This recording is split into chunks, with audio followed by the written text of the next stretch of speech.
Devocional 23 de julho de 2025. Café com Deus Pai. Bem-vindo ao devocional diário para a sua vida. Seja paciente. Por isso naquele dia Moisés me jurou: certamente a terra em que você pisou será uma herança perpétua para você e para os seus descendentes, porquanto você foi inteiramente fiel ao Senhor, ao meu Deus. Josué 14:9. Em uma cena marcante da Bíblia, presenciamos Josué dividindo a terra prometida entre as tribos de Israel, cumprindo, assim, a promessa de Deus. Nesse contexto, Caleb se destaca, reivindicando a porção de terra que Moisés lhe havia prometido, mesmo aos 85 anos. Esse ato não apenas demonstra sua fé inabalável, mas também nos ensina sobre a importância da fidelidade na concretização das promessas de Deus. Caleb e Josué são grandes exemplos de fidelidade, pois permaneceram firmes na fé mesmo quando as circunstâncias pareciam desfavoráveis. Eles atravessaram o deserto com o coração fixo na promessa de que Deus levaria seu povo a uma nova terra, diferentemente de muitos que murmuraram e duvidaram. Esse relato bíblico nos convida a refletir sobre nossa própria jornada.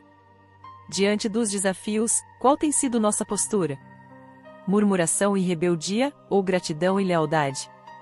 A história de Josué e Caleb nos mostra que a fé traz para a realidade o que parecia inalcançável. Adotar uma postura de fé e manter uma vida de fidelidade a Deus são chaves para acessar as promessas. Desde que aceitei Cristo, tenho testemunhado o cumprimento de inúmeras promessas em minha vida. É essencial entender que as promessas de Deus são para todos os que o amam e se refugiam nele. Por isso, devemos permanecer fiéis em nossa caminhada, porque em Salmos 34:8 está escrito: provem e vejam como o Senhor é bom. A partir de hoje, não se deixe levar pelas circunstâncias e não permita que a impaciência o leve à murmuração, porque no tempo certo as promessas se cumprirão. Simplesmente creia. A murmuração é a sepultura das promessas. Devocional 204 de 365. Leitura bíblica Neemias 4. Palavra-chave: promessas. Curte, comente e compartilhe. Até o próximo devocional. Neemias 4. E sucedeu que, ouvindo Sambalate que edificávamos o muro, ardeu em ira, e se indignou muito, e escarneceu dos judeus. E falou na presença de seus irmãos, e do exército de Samaria, e disse: que fazem estes fracos judeus? Permitir-se-lhes a isto? Sacrificarão? Acabá-lo num só dia? Vivificarão dos montões do pó as pedras que foram queimadas? E estava com ele Tobias, o amonita, e disse: ainda que edifiquem, contudo, vindo uma raposa, derrubará facilmente o seu muro de pedra. Ouve, ó nosso Deus, que somos tão desprezados, e torna o seu opróbrio sobre a sua cabeça, e dá-os por presa, na terra do cativeiro. E não cubras a sua iniquidade, e não se risque diante de ti o seu pecado, pois que te irritaram na presença dos edificadores. Porém edificamos o muro, e todo o muro se fechou até sua metade, porque o coração do povo se inclinava a trabalhar. E sucedeu que, ouvindo Sambalate e Tobias, e os árabes, os amonitas, e os asdoditas, que tanto ia crescendo a reparação dos muros de Jerusalém, que já as roturas se começavam a tapar, iraram-se sobremodo. E ligaram-se entre si todos, para virem guerrear contra Jerusalém, e para os desviarem do seu intento. Porém nós oramos ao nosso Deus e pusemos uma guarda contra eles, de dia e de noite, por causa deles. Então disse Judá: já desfaleceram as forças dos carregadores, e o pó é muito, e nós não poderemos edificar o muro.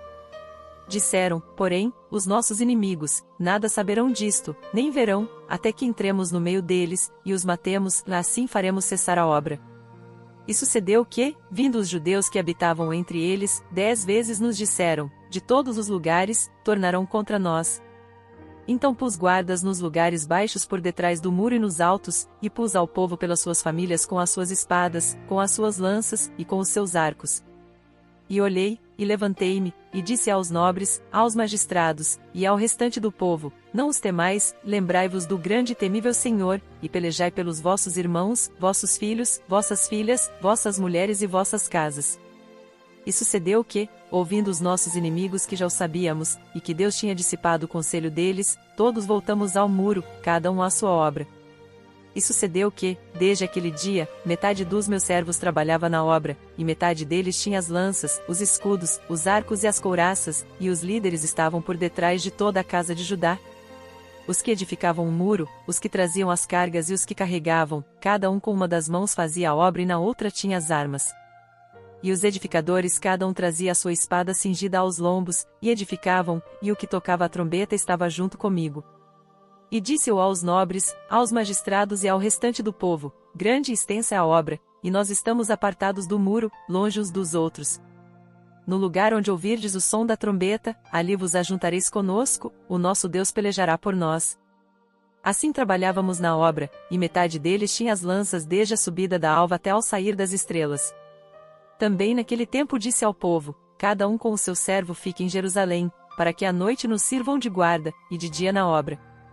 E nem eu, nem meus irmãos, nem meus servos, nem os homens da guarda que me seguiam largávamos as nossas vestes, cada um tinha suas armas e água.